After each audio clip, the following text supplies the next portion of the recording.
welcome to today's video. Today we find ourselves down in Meteghan on the Canadian French shore of Nova Scotia, on the shores of St. Mary's Bay. A small bay on the inside of, just off the inside of the Bay of Fundy, or I guess more so the entrance of the Bay of Fundy in the Gulf of Maine.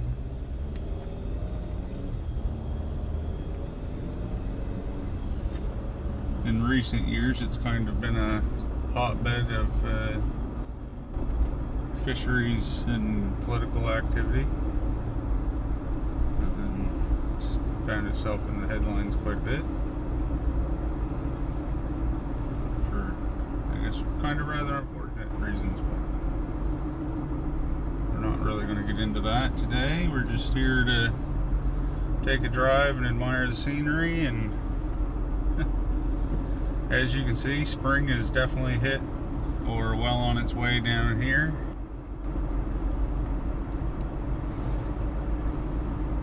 In the matter of roughly 3 days, we lost all of our snow in southwest Nova Scotia.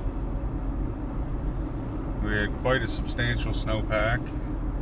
There's a little bit left in the woods, but for the majority of just everyday Nova Scotia, in the towns and everywhere as you'd normally drive, is the snow is pretty much gone. So we're just going to take a little drive around, work our way back down the French shore.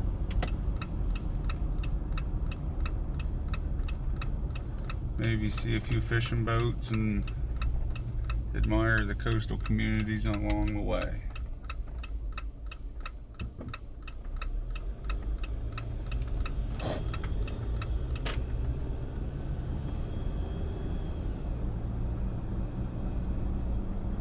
So I invite you to join me, and I hope you enjoy the drive.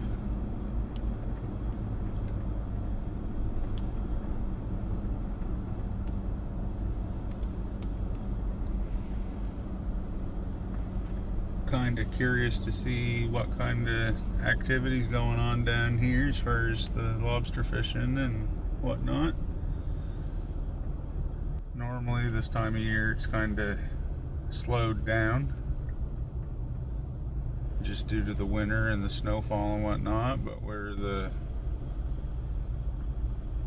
thaw seems to be in full effect right now, you never really know.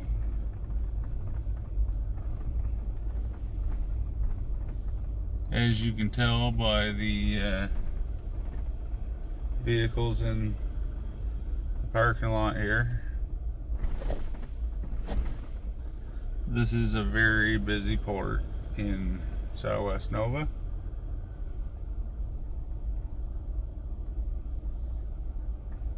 And I would say, from the looks of a couple of those trailers, they'd be what we would refer to as lobster trap trailers.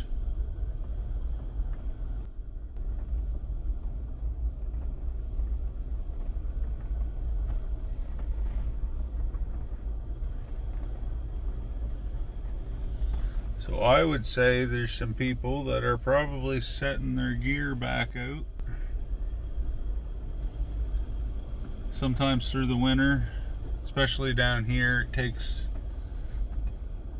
these guys down here can cover a lot of area, and when the catch starts to get not so plentiful, especially in the colder winter months, the decision can definitely be made to just bring the gear closer to home, where it's easier to tend and safer and financially probably a little better.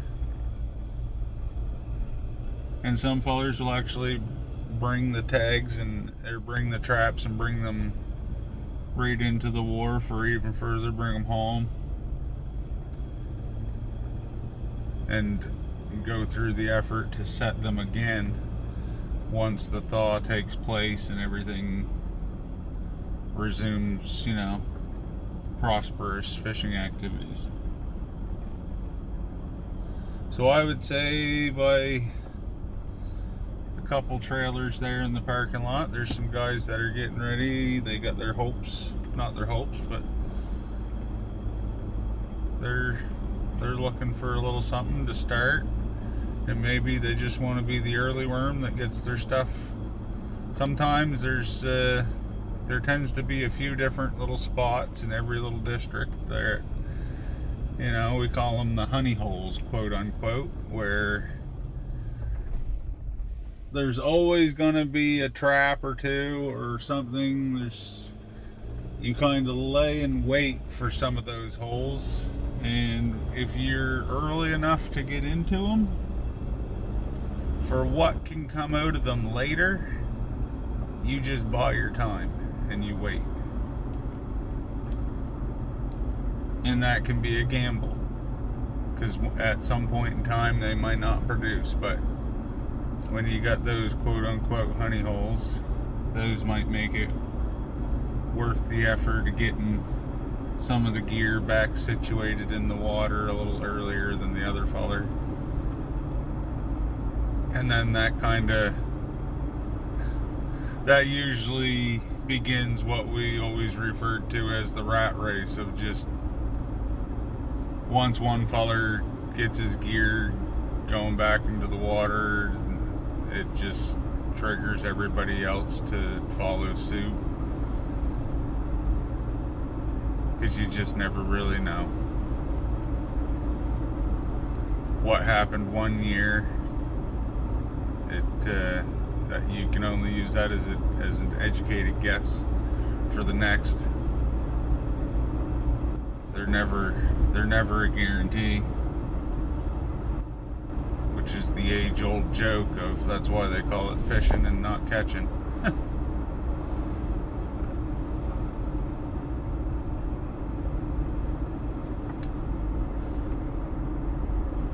So it seems like a lot of these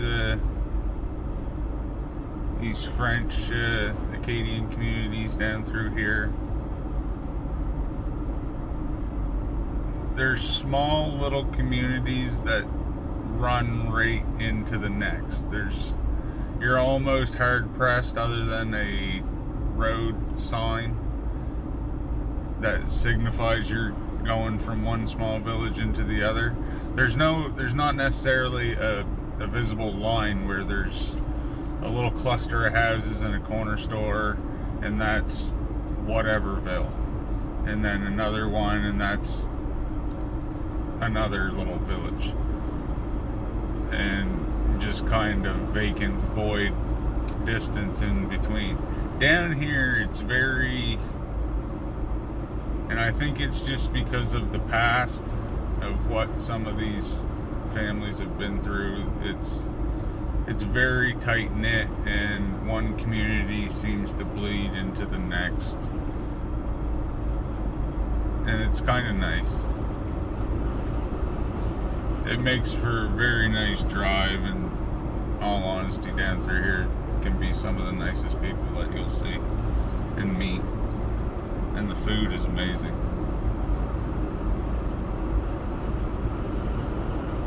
But don't have any activities prepared after, because usually you'll get fed well.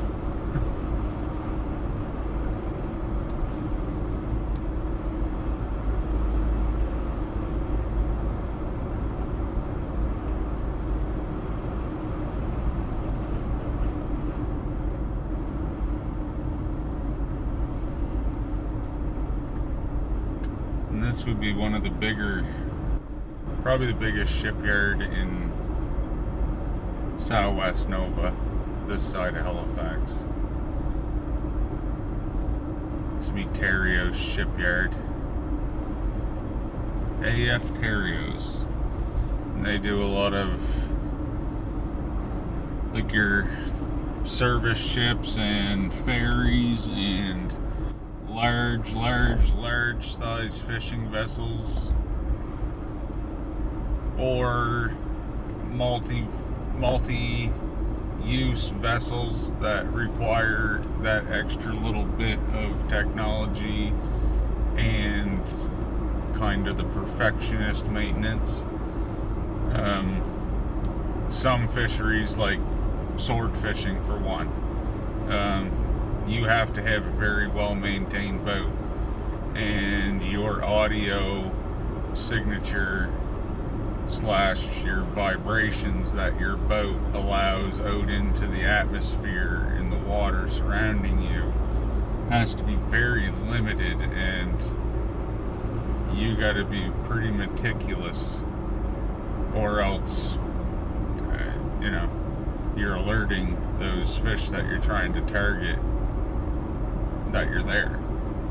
So perfect example is somebody with a harpoon boat.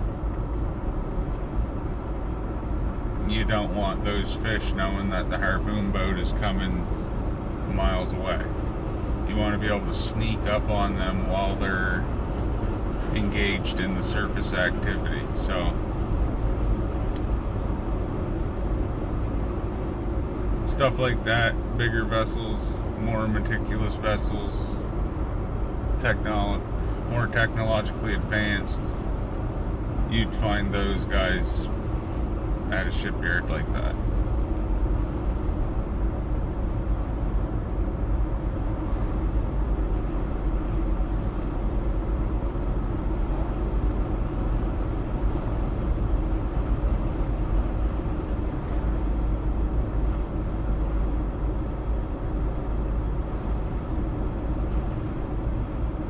And if anybody that's watched this has ever played, there's a video game, it's called Fishing North Atlantic, and you can actually, AF Terrios was put in that video game, and you can purchase vessels that they have designed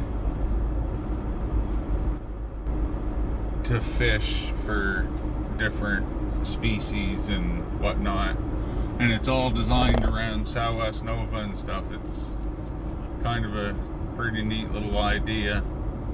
There's been a couple of them. One was a Barrett Sea edition, so it was up in the North Sea.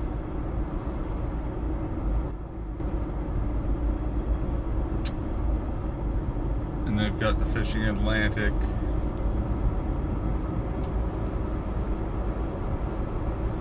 I've tried it, I've played it, it's actually quite fun.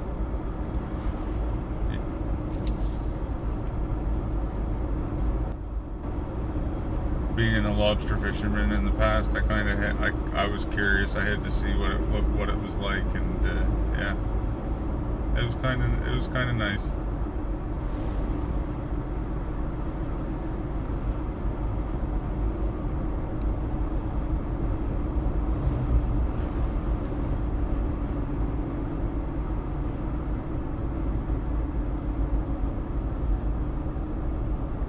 So this would be the village of Clare, the community of Clare.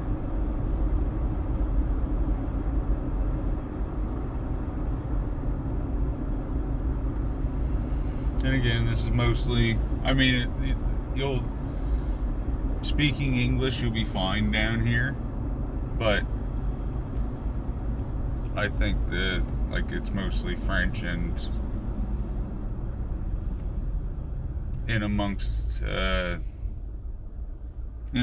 the French Acadian community here, they will use the French dialect, because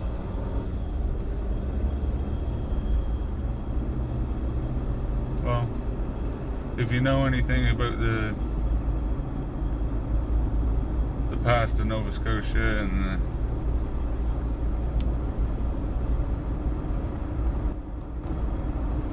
the past of the Acadians, you'll know why they use it and why they keep their language treasured and don't Don't want it to slip away.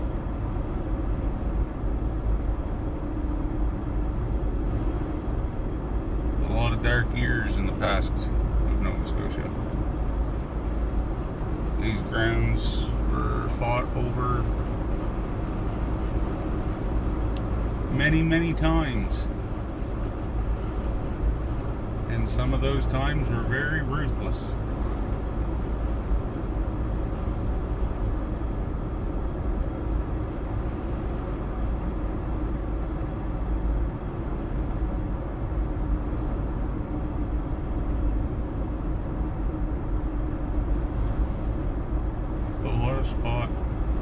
What a spot for views. I always love this place down through here.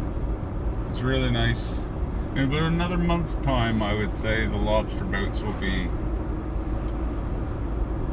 We'll come back down through here for another drive, and the flower gardens will be popping off. The lawns will be greening up. People will start having their Acadian pride and their community colors out. It becomes a very vibrant community in the summer. It's very beautiful to just drive through and enjoy.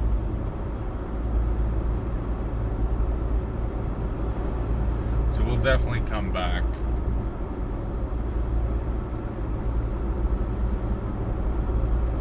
But as fast as I knew the snow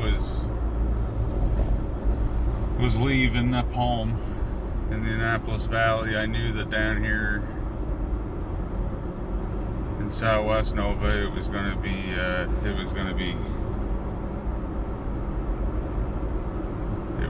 gone, if not all totally gone.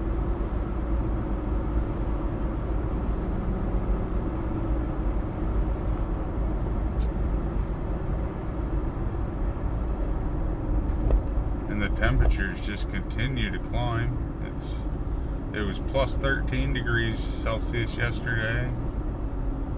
We're looking at 15 degrees by after lunch today. Probably the peak time will be around 3:30, 4 o'clock. You'll probably see the 15 degrees, but I know yesterday I was in New Minas for an appointment, and it was warm. It was very warm. It caught me a little by surprise. I was up there. I had my flannel on.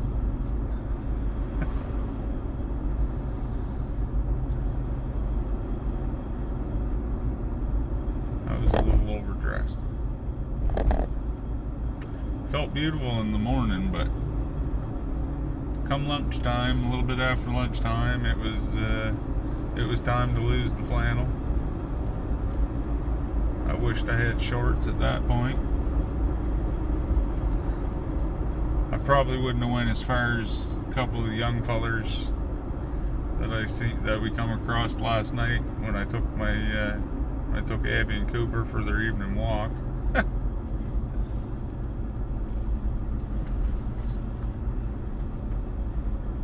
It's the 10th of March. So the 9th of March yesterday.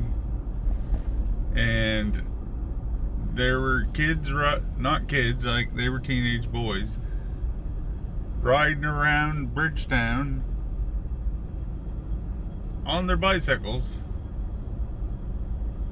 like it was 30 degrees out with their shirts off. Now tell me that's not Canadian springtime.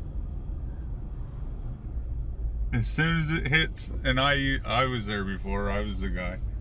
I mean, I've got shorts on today, so I can't say nothing. But it makes it a little bit easier for my physiotherapy, so.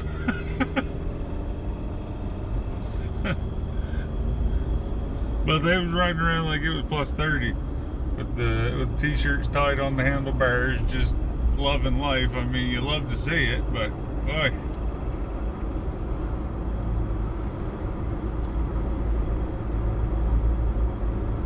"13 degrees ain't no 20.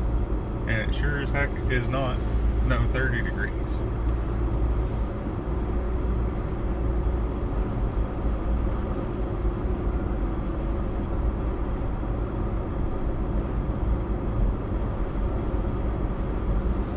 Well, there's a couple lobster boats out in the distance.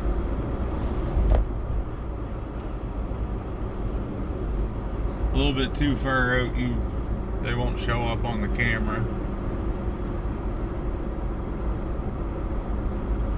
Wow, look at that.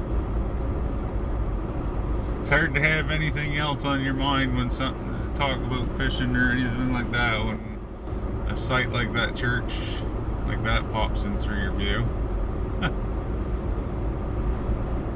That stands out in dominance. Aptly named Church Point.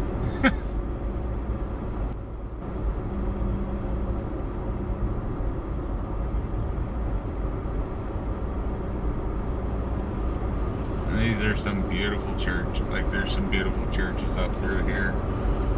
Old architecture.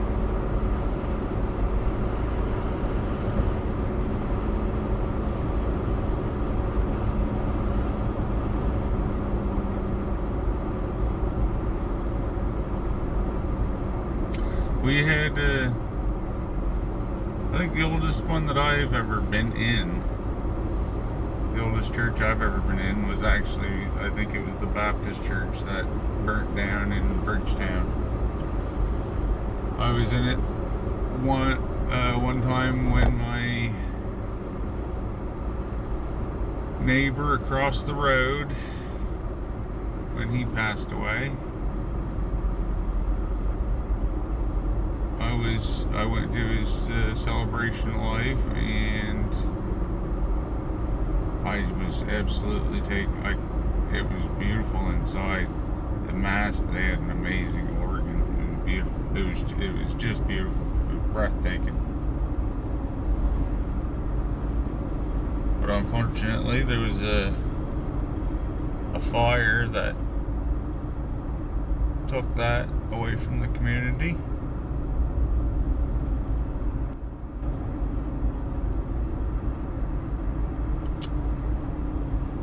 They're doing some work to the roof of her.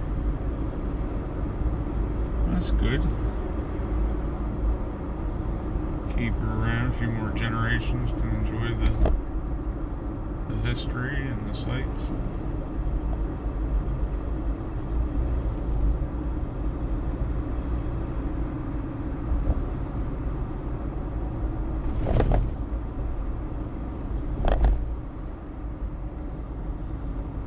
I've never been into any of the churches down through here. I bet they are beautiful inside. I can only imagine, given the size of the outside structure and detail that they've got.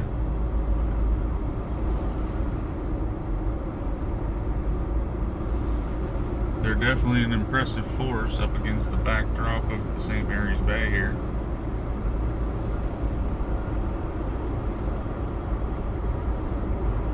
And you really get the sense of it, and like how the old villages used to be, where from the outskirt point you could open up the village, and you could definitely pick up on that up through Cape Breton and stuff.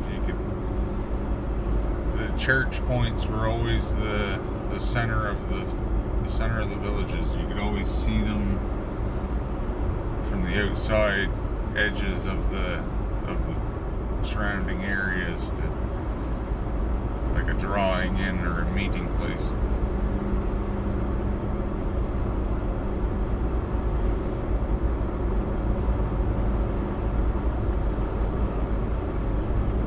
Interesting to compare stuff like that as I spread my wings a little bit and broaden my horizons there, and hopefully see a few more different spots in the future.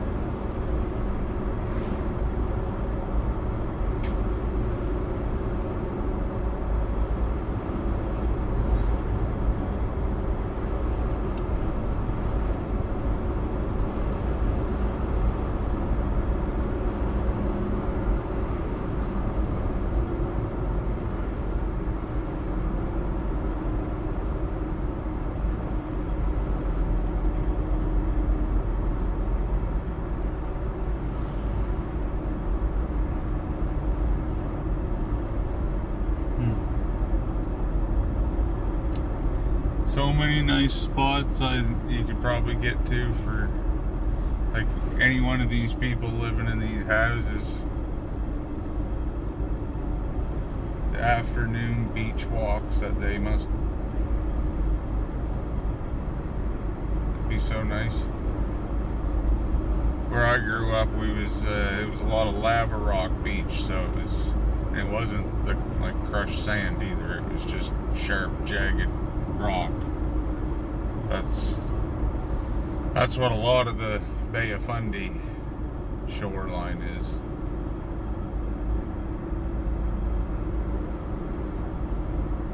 So I get jealous of the houses that can just kind of open your back door, mosey on down to a nice cobblestone beach or a sand beach. Sand beach would be great, you know.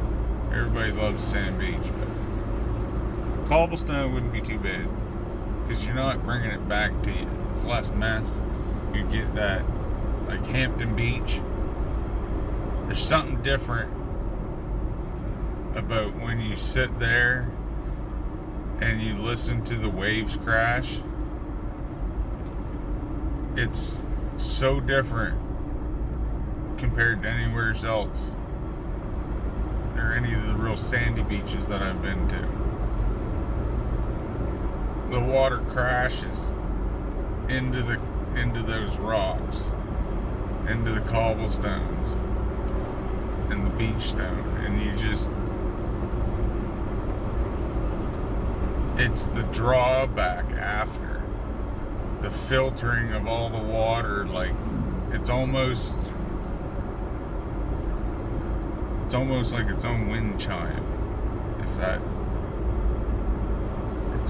It's like a signature sound.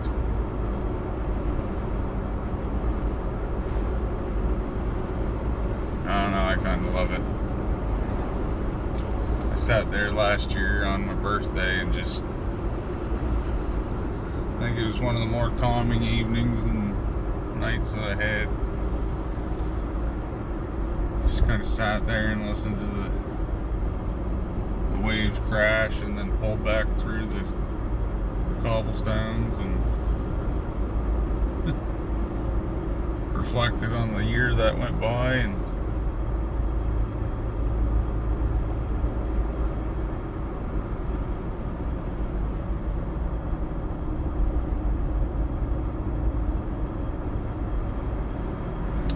it was kind of nice.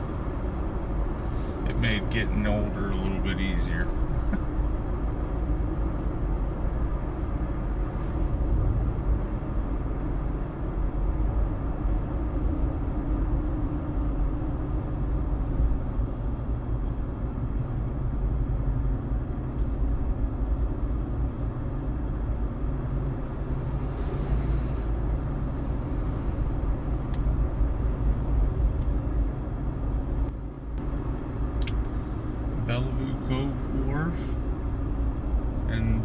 Municipal Park and Farm Market. There you go. I bet you that's quite a poppin' farm market. Given the artistic talent and stuff that's in these communities down through here,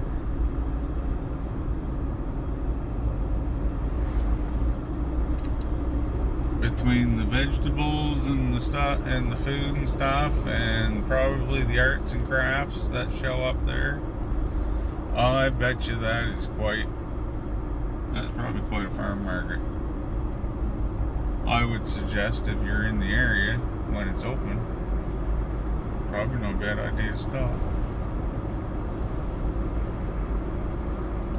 I know it's a nice little spot to take a walk.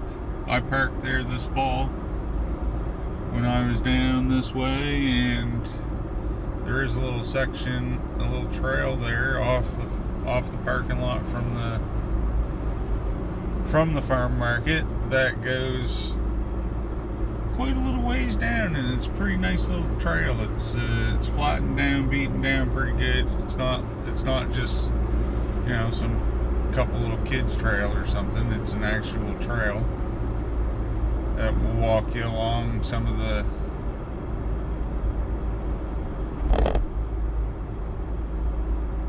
that's beautiful. It'll walk you along the St. Mary's Bay shoreline.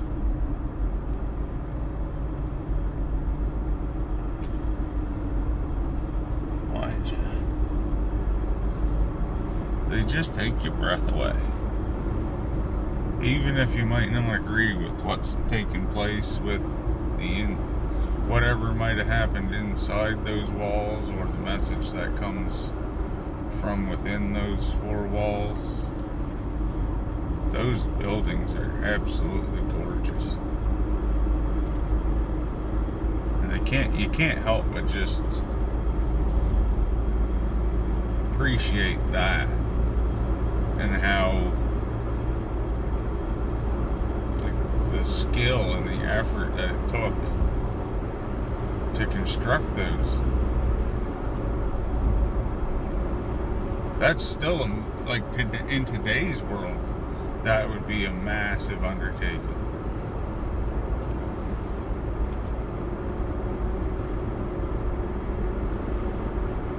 Generations of our past just never really cease to amaze me.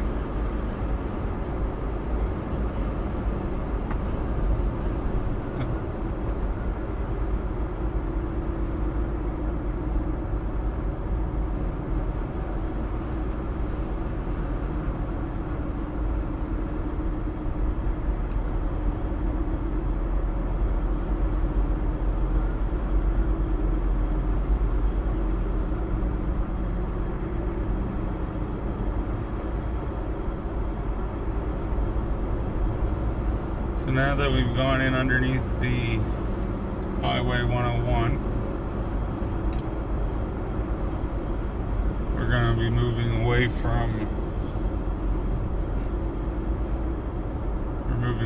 the St. Mary's Bay right now and heading in towards the small town of Weymouth. Out and back of Weymouth is amazing fishing. Used to be some pretty good bass fishing, but now most of it's like a chain pickerel and pretty sizable perch and whatnot, but a lot of the trout have been eliminated from these waterways from invasive species and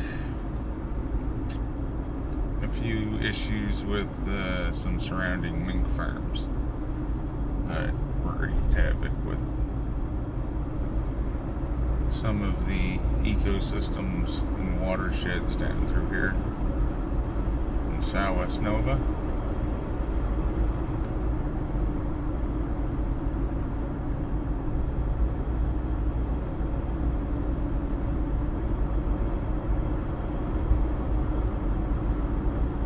And Weymouth always has put me there. Weymouth and Bridgetown, Weymouth and Bear River just kind of remind me of each other. Let me know what you think. And it's mostly just the river setting and the valley, just how they're constructed or laid out.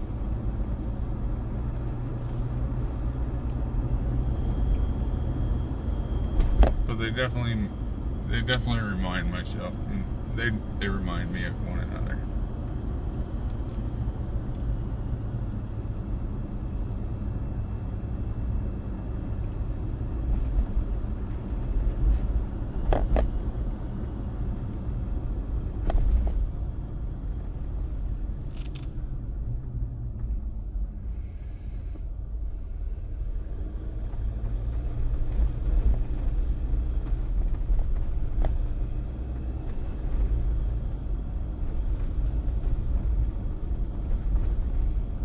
Old Town Beauty Bar.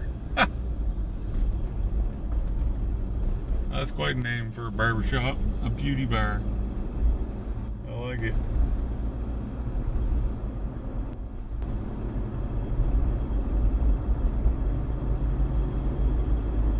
Mississippi River we just went over. But yeah, that's Weymouth.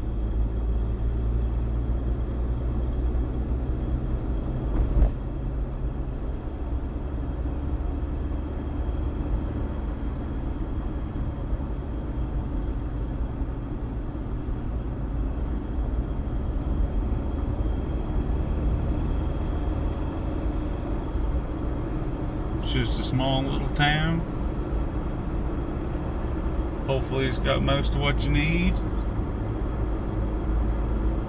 and none of what you don't.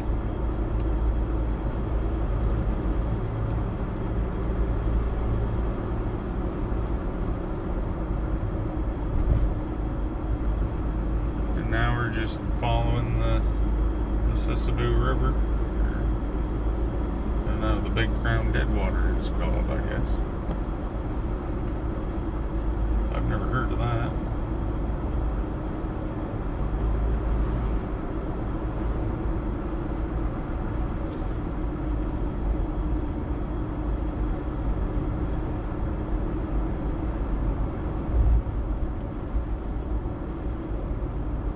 Interesting.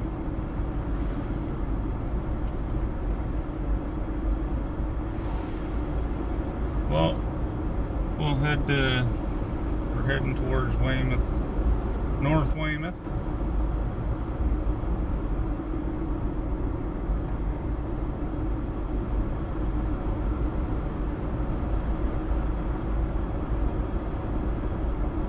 Oh, I love that house.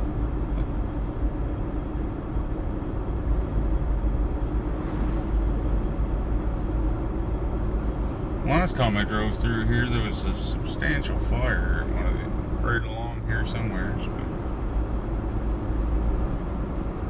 kind of happy to see that everything's still standing.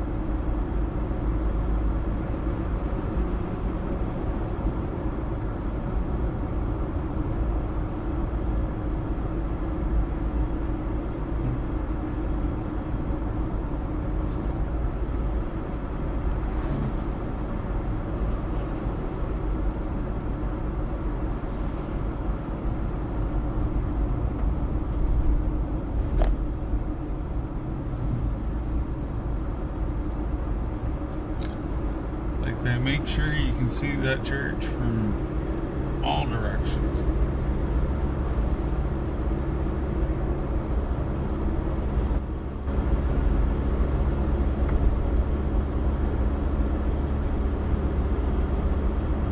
And that's Weymouth, Weymouth North.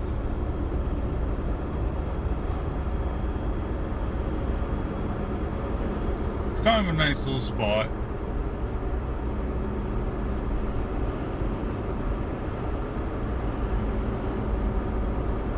A little valley village.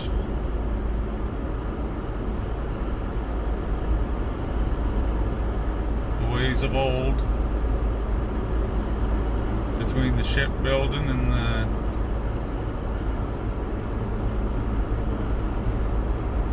and the fishing and probably the trading of pelts and goods and whatnot. They've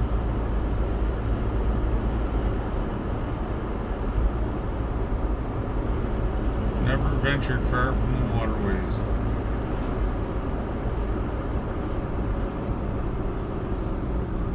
So this is where I'm going to end the video. I thank you for joining me. We'd go a little further, but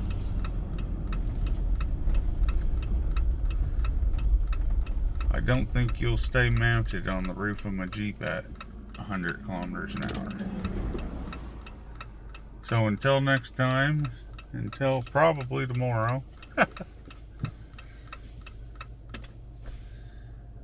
enjoy your day. Hopefully I see you on the next one. Don't waste your days. Thank you very much. Goodbye now.